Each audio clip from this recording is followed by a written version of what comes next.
Brothers and sisters in Christ, today we give honor to Saint Joseph, the worker, the poster father of our Lord. And also today we celebrate Labor Day, May 1, araw ng mga manggagawa.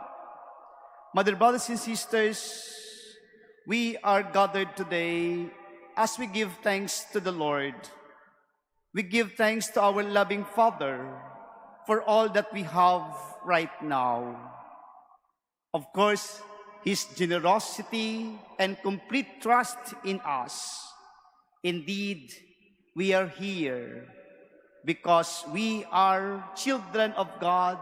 At the same time, we are workers of His vineyard.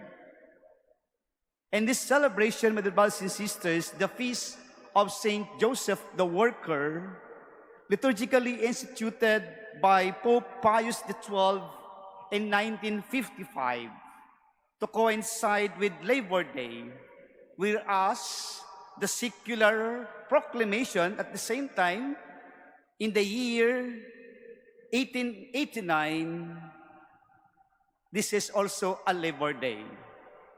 The celebration that we have together with Saint Joseph, our model in giving importance or valuing our tasks, our work, and most importantly, the dignity of our labor, the dignity of our effort, the dignity of our work. Mother, brothers and sisters, this is a gift for all of us by God. This is a gift for all of us because every work we have done is also the work of God through us sa pamamagitan ng ating pagkilos o paggawa sa mga bagay-bagay. Dito rin po natin ay papakita ang ating Panginoon sa buhay natin at para ipakita sa iba sa ating mga gawa at paggawa at pagkilos na kung saan, bakit kinakailangan ito sa buhay natin? Bakit kailangan sa bawat pagkilos natin o paggalaw, kailangan makita ang Diyos dito? Mother, brothers and sisters, this is because we have connection to our loving Father. We have connection to Him. Kaya nga po, in our first reading of today, the creation, we are all created by God, by His image and likeness. Tayo ay kahawig at kawangis ng Diyos.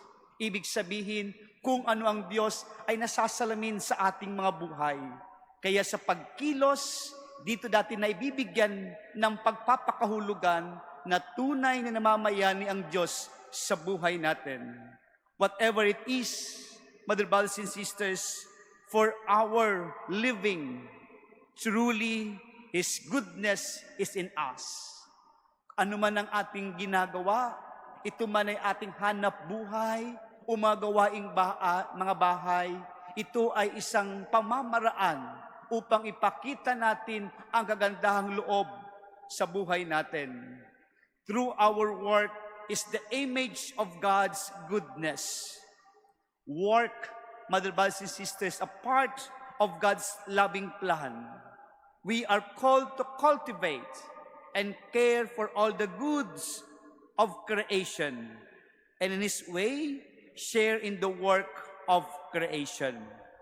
Work is a fundamental to the dignity of a person or a man.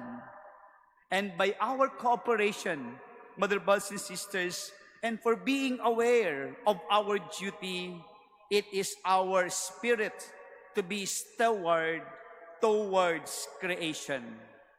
Our accountability should be part of dealing with our tasks, and that is stewardship. Stewardship draws us to service, not only for ourselves, but for the common good. working together with and within the Spirit of God, or accepting our responsibility and accountability with love. My dear brothers and sisters, truly how we live, and this is how we live in our vocation. We realize in that vocation, in doing such thing in our daily lives, we realize that we are not just here, present in this world, to waste time, to occupy space. We have a unique role to play. We have a contribution to make in our world. Kaya po, sana sa buhay natin, walang tatamad-tamad. Dahil nabiyayaan tayo ng Diyos, ng lakas at kagalingan. Dahil ikaw ay ginawa at nilikha upang ikaw ay magtrabaho at pangalagaan ang sanlibutan na may pangangalagang tulad ng pangangalaga ng Diyos sa atin. Mother, brothers and sisters, in our gospel today, Jesus was judged by the people of his background. Ano po yung background ni Jesus? Siya'y anak ng karpentero, particularly by his father's work. Kaya nga nagtanungan sila, is he not the carpenter's son? Di ba ito yung anak ng karpentero? In our language today, sasabihin po natin, di ba ito lang yung anak ng karpentero lang? Bakit ganito ang magsalita at magturo sa atin ngayon? My dear brothers and sisters, si Jesus ay nakaranas ng paghuhusga because of the work of his father, foster father Saint Joseph. Karpentero lang kung sasabihin natin. Kaya po, Jesus in our gospel today truly pushing and strongly doing his mission, his vocation, his duty as well, with dignity. Si Jesus at ginaya niya sa kanyang amang San Jose, sa pagpapalaki sa kanya, tinunod niya ang misyon na tinanggap niya mula sa ating Ama. Kahit siya mayroong paghuhusgang natatanggap, patuloy pa rin siyang ginawa niya ang kanyang trabaho. His mission, his vocation, his duty as a child. Kaya po, ito po ay isang paalala sa atin ngayon ng ating Panginoon. Huwag tayong mawalan ng pag-asa. Huwag tayong mawalan ng lakas. At huwag tayong sumpungin ng katamaran. Mayroon kang misyon, mayroon kang paggawa, mayroon kang bahagi sa mundong ibabaw na ito. And this is for all of us, mother, brothers, and sisters. We are workers of God in His vineyard with dignity. Mayroon tayong karangalan, mayroon tayong puwang, at dapat irespeto ang bawat nating ginagawa.